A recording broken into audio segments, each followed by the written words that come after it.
Good afternoon, everyone. So this is Dr. Zeeshan, and I'm an anterior segment surgeon at Shaike Center, Jammu. So today I'm gonna say a few things about the back-free therapy in glaucoma.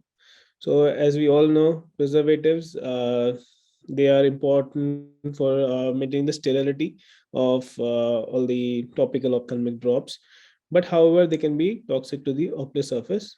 So BAK, which is the most commonly used preservative, it is known to cause cytotoxic damage to the conjunctiva and the corneal epithelial cells, and cause a lot of problems with the patient, cause a lot of dryness and irritation and ocular surface diseases.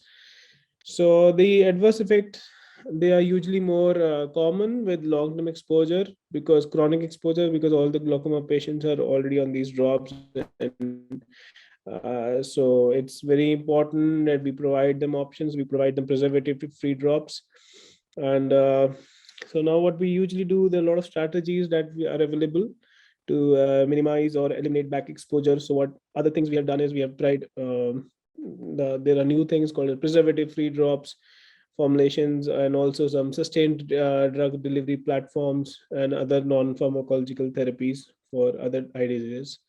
So, what is the importance of back-free therapy in glaucoma? So, glaucoma patients are even more at risk to develop these preservative toxicities, because they are patients who are using these eye drops for lifetime. So, because large proportion of these drops which are available in the market are preservative drops, are the ones which contain preservatives, and they also lead to conjunctival migration of the macrophages and lymphocytes.